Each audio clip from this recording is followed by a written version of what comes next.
Welcome and thank you if you came in during my little anecdote. It is kind of demonstrates where we approach this work. I'm Dana Claret. I'm the founder of Solar Stewards. We're a social enterprise based here in Atlanta, Georgia, where I'm actually sitting right now.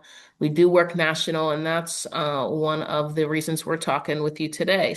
And just for context, folks, we had Dana's very kindly offered to jump in kind of last minute. One of her staff just had some things that they needed emergency they had to take care of, so apologies. And we're gonna keep going. I'm gonna for introductions. My name's Corey Ramsden. I work with Solar United Neighbors. Adrian, who you probably know or at least have heard, is and Fatima Ghani are also with Solar United Neighbors here, and so we're the ones that supported the Community Foundation of Southern Arizona for the nonprofit project, both the first round a couple years ago and this current round. So first of all, congratulations. If you're one of the nonprofits that received a grant, it's wonderful news, and we're very much looking forward to seeing your projects continue and be successful. And in that vein, this is a piece of that we're hoping that you'll be interested in, where we can hopefully bring some additional resources to your projects. So we're going to talk a little bit about that today. I'm going to cover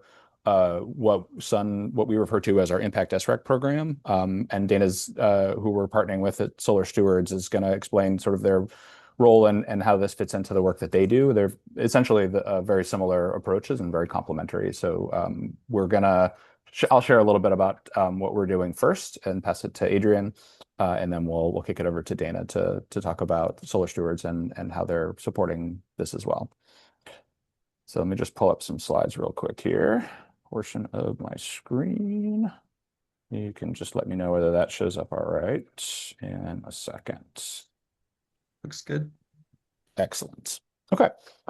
So as I mentioned, we at Sun refer to this as our Sun Impact SREC program. Really what we are talking about is connecting voluntary buyers for the renewable energy credits, which are the environmental attributes of the solar that your system is going to produce. So the electricity savings is going to stay with your property and reduce your electricity bill. But those environmental attributes can be sold separately as an additional form of income. And there are voluntary buyers out there who are interested in these for certain types of projects, including community-focused nonprofits such as yourselves.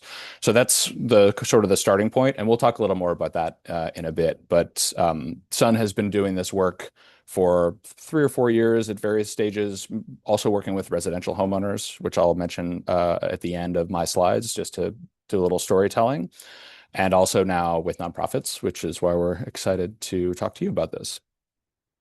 A little bit about Sun, and I know you probably know about the organization a little already, but we're a vendor-neutral nonprofit. We work all over the country with residential homeowners as well as nonprofits and small businesses to support access to renewables, particularly rooftop solar and battery storage.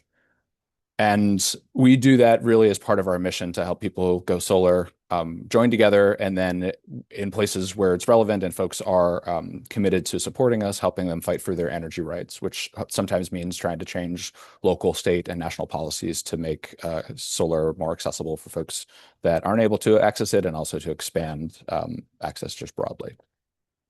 So we've been doing this for a number of years. I myself have been a volunteer with the organization since 2011, and an employee for about 10 years, and am now supporting the programs as a special contractor as well. So the part that I'm going to cover today is a little bit about the CFSA Nonprofit Solar Grants Project, and that's just a little level setting. Nonprofit participants, you all are aware of that already, but for anybody who might be watching the recording later, just want to make sure they're clear on what we're doing. And one note there that I didn't mention at the beginning, we are recording this, so we're hoping to be able to share it with other nonprofits in the program who couldn't join. So just be aware that we'll circulate that to other participants who might be interested. So with this, I'm going to turn it over to Adrian for the next 2 slides, so they can share a little bit about the program, and then I'll come back and talk more about the Impact SREC program. Yeah, good afternoon, everybody. I'm Adrian. I'm the Arizona director for Sun. Yeah, so hopefully none of this is a surprise to you, but the CFSA nonprofit solar project, as you know, covered 100% of the system cost. Many of you were able to claim the federal direct pay, and so technically for some of you all it covered 70% of the cost, but regardless, this is fully funded solar system. This is our round two of doing this, and so we had a really great success with the first round with getting 7 nonprofits through the door. Everybody's installed; those systems are working great. And this year, CFSA had a little bit more funding, and so we're able to do 9 nonprofits, which is really exciting. And so, of these 9 we have this year, everybody has signed their contract with their installer.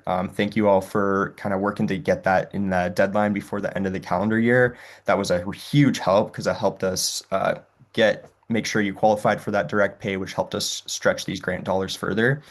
So, we're working with 4 different solar installers for this round, looking at about a little over 400 kilowatts total of solar installed.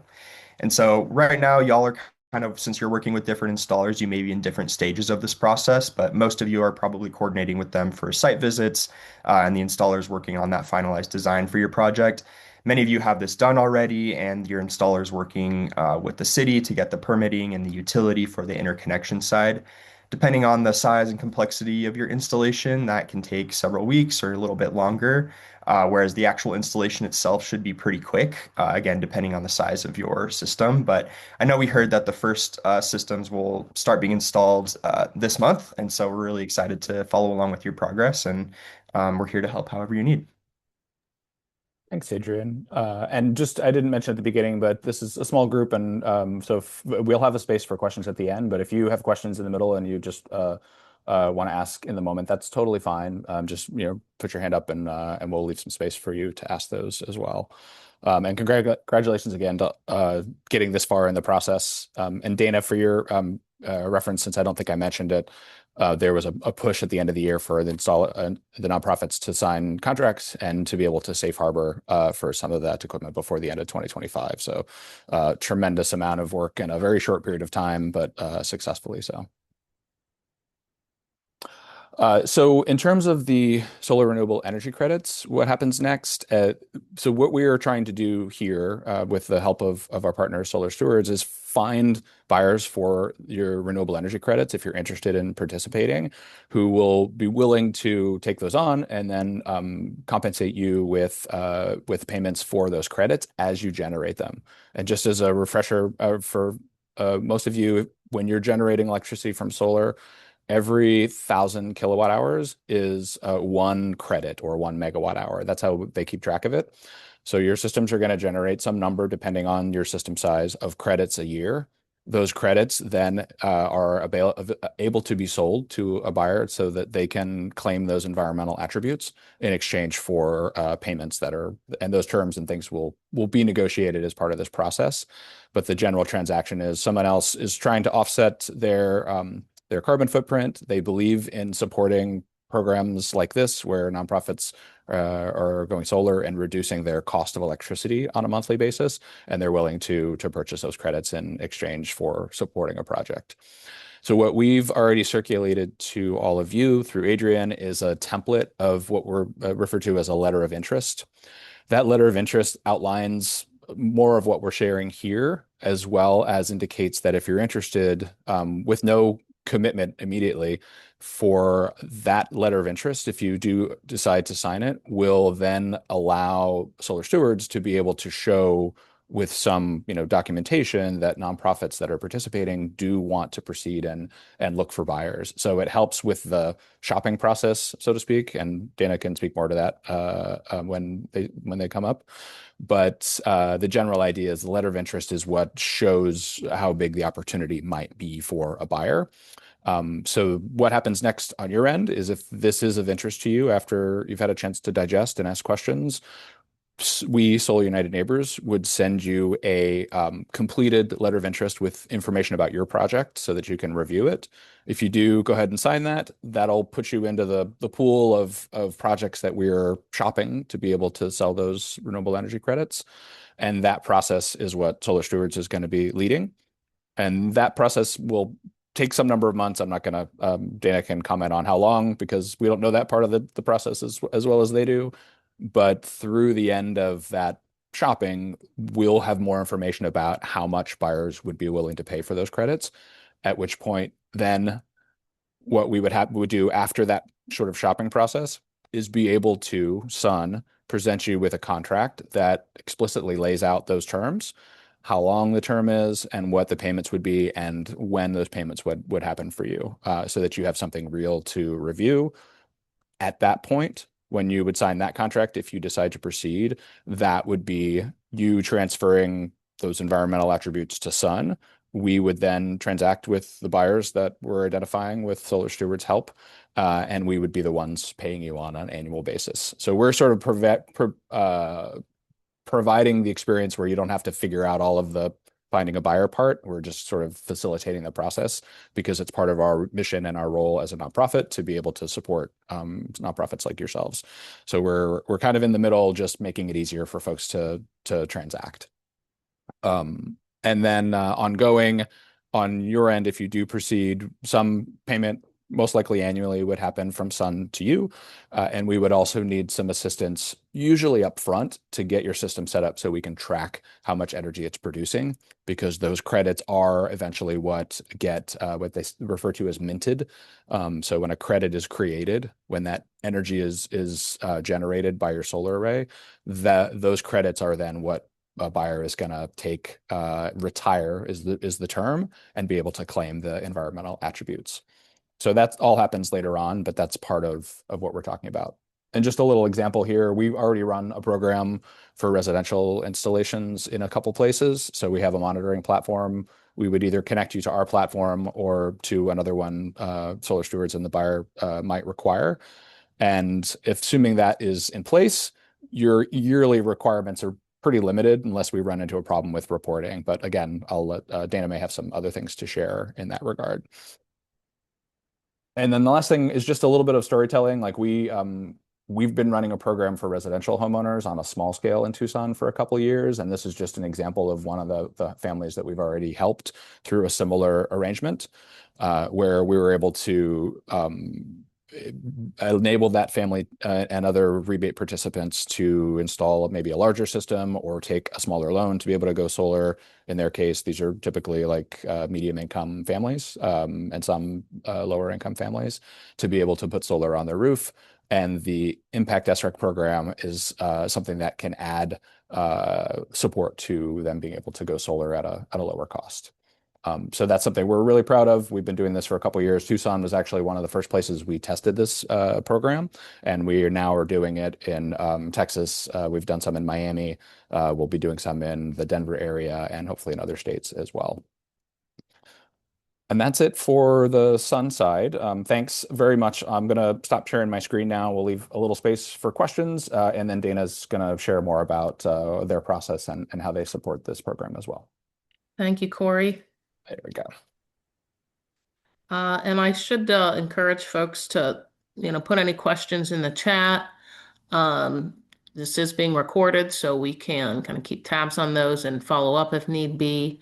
But in not seeing any questions, and I'll speak slowly for those who may be still thinking about it, I'm going to move forward with our presentation, and appreciate your patience at the top of the presentation here with my technical issues. All right, I'm going to share this screen. Let's give it another try. I'm not going with Adobe this time. I'm going to go straight for... Yep, that's showing up okay. Great. All right.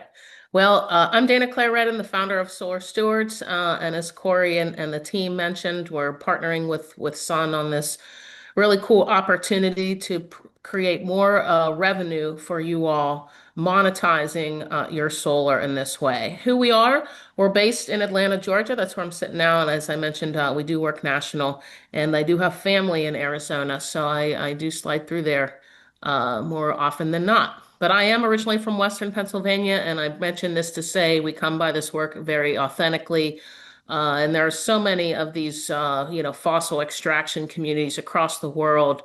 It's sad to see the connection there, but that is really what informs my role in this work and the emphasis that we have on economic inclusion in climate action. Because you can put a cool solar panel somewhere, but if it's not making somebody money or creating a really a job that can help someone raise a family, then it's really not doing what it needs to. I think we might all know, particularly with folks in your sector, the importance of, making sure that energy is affordable to folks. And that's one of the reasons that we love solar technology. But even more so, I want to step back and really talk about how Solar Stewards came to be and what we focus on. We focus on distributed generation, just as Sun does. So we were founded just to the whole opportunity of using Rex in this way 10 years ago. So we've been at this quite a while, and it'll be 10 years actually in the middle of next month. So nine and 99.8 years. And so what we saw in doing solar in the Southeast, a market where we don't have really the policy like Arizona. I think I've got there it is. It's the next slide. You all very similar to the Georgia market, where maybe sometimes the utility just isn't really supporting your journey. In the same breath, the corporate sector, says they want to do amazing things with their climate action. So again, 10 years ago, we sought to connect those two things.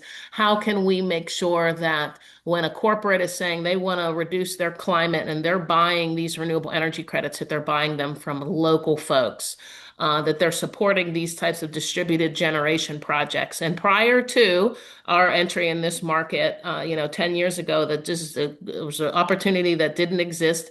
And even today, some people scratch their heads as to, well, why would I buy my RECs from a local project? It's even more important, and I'm going to talk a little bit about the cooperative economics to make sure that to make sure that there's an equitable rate and price for these renewable energy credits. It's not enough just to make the opportunity available to folks that didn't have the chance in voluntary markets.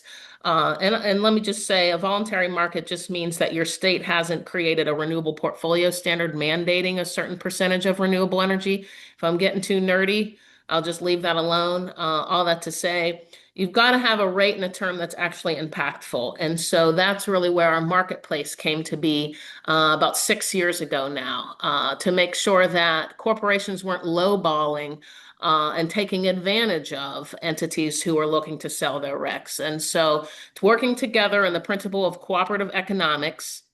We're able to, leverage our teamwork to make sure that they're not taking advantage of maybe the most desperate community out here and paying what's fair for these renewable energy credits. We know that the price of energy is not going down.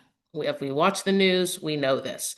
And so we're just putting you all in the driver's seat to say, well, if that's the case, we want to sell our energy at a premium. And when we all work together as we are Sun and Solar Stewards today, and you all, we can make sure that that price is well above a voluntary market price. Traditionally, the price has been so low that nobody even really bothered. But we are turning that on its head, working together in this way. So a social rec, thank you, Corey and the team, for talking about what a rec is. That's one, barrier is just that basic education. It's been around since the 90s. It's really not new. Again, the opportunity for distributed generation to participate in these markets is relatively new. And with social recs, we want to make sure that 100% of the proceeds go to you, the community partner. So again, that economic inclusion is paramount with us. And we do that through a community benefit agreement. So what you would want to use your social rec funds for is completely up to you as a community partner and stakeholder. And again, we're not here to tell communities what they should be using funds for. We want to make sure that we're creating another opportunity for you as opposed to another administrative burden. And so we want to support what you tell us you want to use these funds for. And we have these three tiers here that really demonstrate what folks use their social recs for. Sometimes it's workforce training and adding storage capabilities. Sometimes it's just to get the project going. But it sounds like you all have covered that first tier, and so you're able to really tap into the community value that your social recs will bring. I mentioned the community benefit agreement.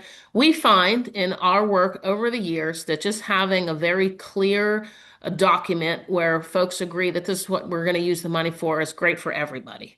It sets expectations, and sometimes when a little bit of money is coming into an entity, you know, short memories. Hey, I thought we were going to use it for this. I thought we were going to use it. So this just helps everybody to get on the same page. And you might have heard more about community benefit agreements with these data centers coming up. And so, we want to make sure that these are done right. And with that, I want to give a quick shout out to one of our newest solutions. As of last year, we won a Department of Energy prize for our solution Community Pact, which actually helps our community partners report on their community benefit agreements. And so we heard from our community partners that they needed a place, a transparent place where they could, upload their photos and their testimonials and just talk about how it's going. And that's what Community Pact is. And the PACT stands for Plan, Act, Commit, Track. So that's a cute little acronym. So just wanted to put that on your radar. Here's a case study. The city of Salt Lake is one of our community partners. They took the solar that they did on a multicultural center and monetized it. And the buyer is Okta, they're a tech company. And I'll get into what they use their social rec revenue for, but it's really rewarding to see every year what these funds are dedicated to. And the buyer loves to see that the money they're spending on climate action is actually affecting communities. So, sometimes we wonder who are we targeting with the social rec funds.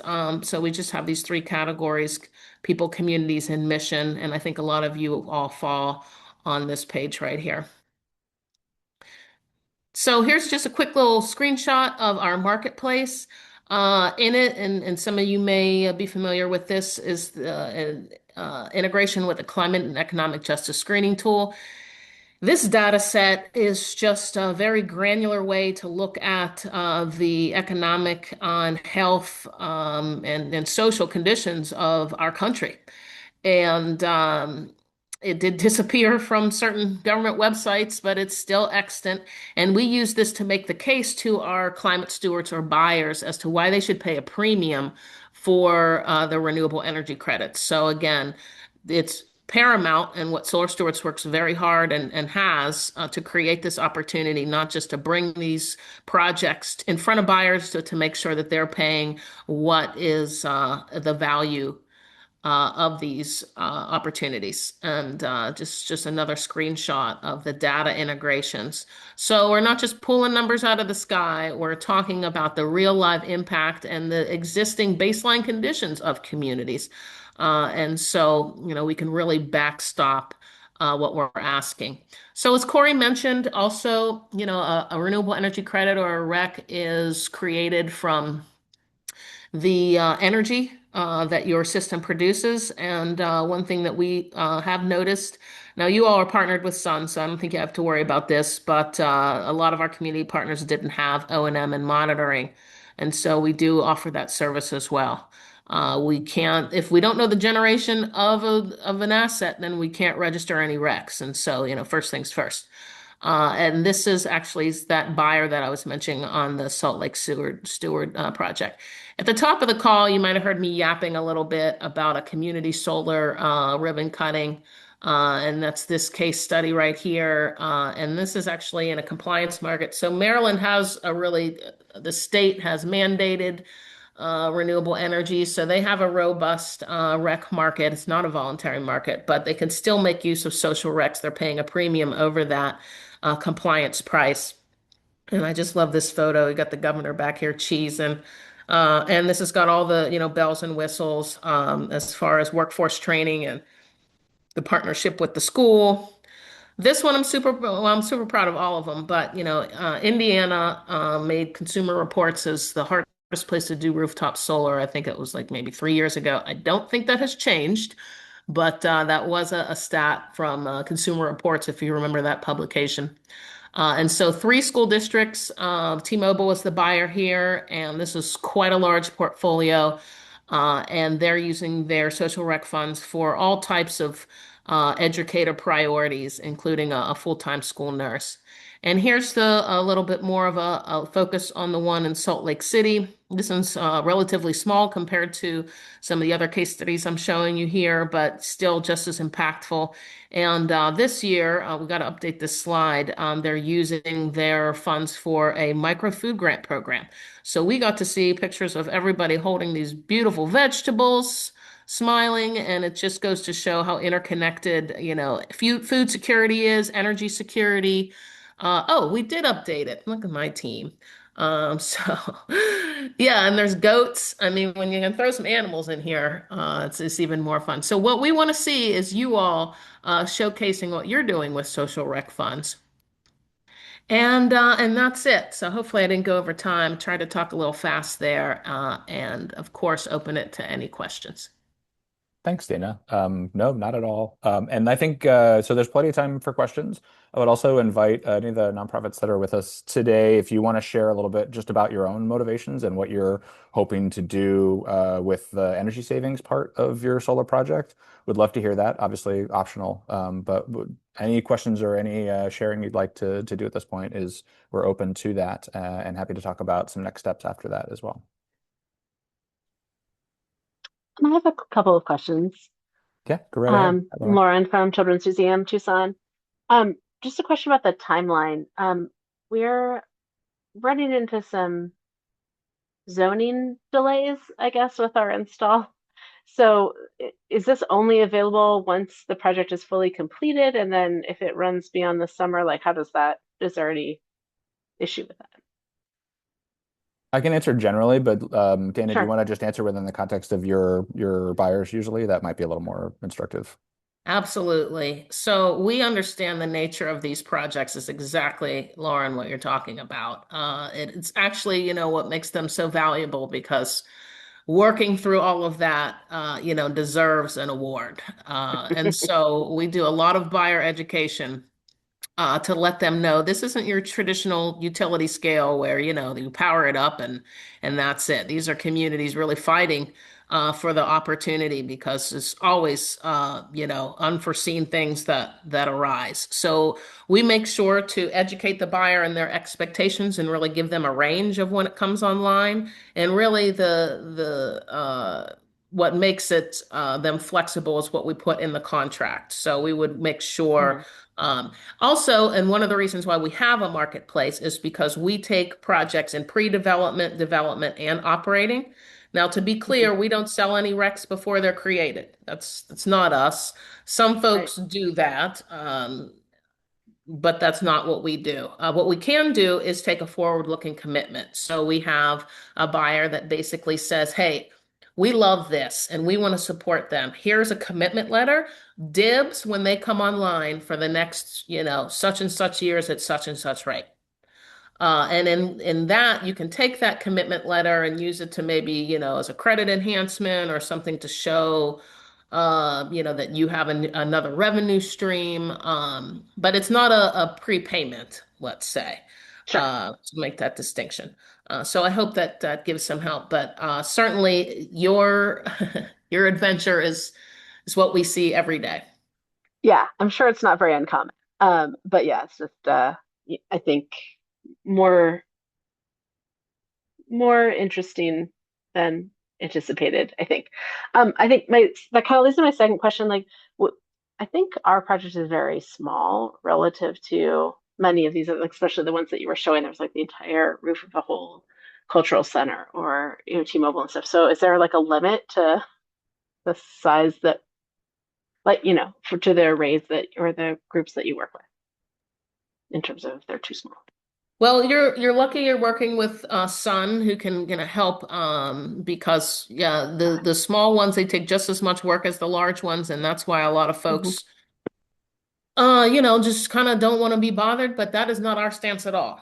Okay. The small ones are typically the most impactful, because they reach communities just so directly. So in our case, no, there is no Okay. minimum. Now, what you want to have enough recs to make any difference as far as money is concerned. So what that means is your rec price will probably be higher per megawatt hour, Mm, right? And okay. that's something that we would work out with the buyer.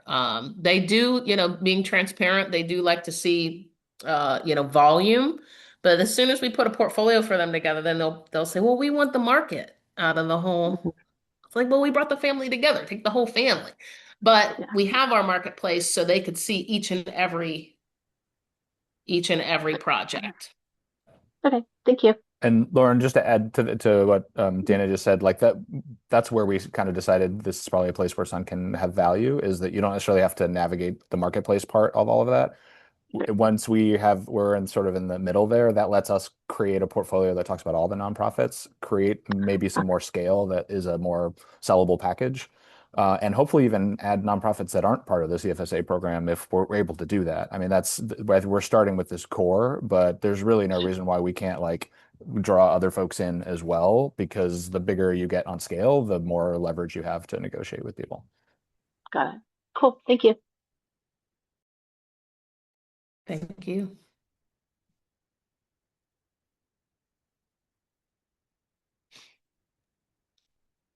Other questions on timeline or just generally like I mean just invite folks again, like how are you planning on using the electricity savings? That's a big part of the program. And I just love from the first round seeing how some of the nonprofits are like expecting to, expand their mission because they're not paying, a couple $100 in electricity bills every month, which I think is really a good part of the story too. I can share. We're in sort of the beginning of a second phase of a capital campaign and big expansion of the Children's Museum. So this project, which is associated with our new building that we purchased and opened in the last year, just helps us to do more programming. Like what this whole building is for doing programs for school groups, for camp groups, for we do an after school science program. Um, and so, I think just generally that savings just helps us serve more children. That's just the point of what we're doing. So generally that's how it's helping us out. Thanks for sharing that, Lauren. Appreciate that. Sure. Hi, Greg Sassy with Southern Arizona Land Trust. With any potential savings, we'll roll it back into our rental assistance program. So that's what we'll be using the money for, any savings we capture. Um, and we're in permitting right now, so hopefully it's not going to take too long to get the construction project started with this. How long does it take to kind of get on your radar after you start generating these credits? If that's a question for me about buyers, great question. So it has taken as little as 3 months and as long as 18 months, Okay. right? And 18 is kind of a cutoff as far as when the recs kind of age out. They like these companies like Fresh Recs. There's a couple guidelines that they go through. But all that to say, that's why we take those projects in the pre-development and development, so we can kind of get ahead of that and put your projects in front of as many buyers as possible. So it does vary, but we're working extra hard, and we did actually invite some folks today to hear about some potential projects. So love to hear the impact. I'm going to take that and kind of, chat that up. I heard affordability and the next generation of kids and climate actors to our buyers to let them know that you're already, off to the impact. And hopefully we can do that as expediently as possible. Expediently. I don't think that's a word, but Thanks, Dana, and thanks for Thank sharing you. that, Greg. I love how Thank you. direct the savings are, right? Just it just goes right back into the program, which is Yeah, wonderful. And so real, we hear real that. money, real savings. Yeah, yeah, exactly. On a monthly basis.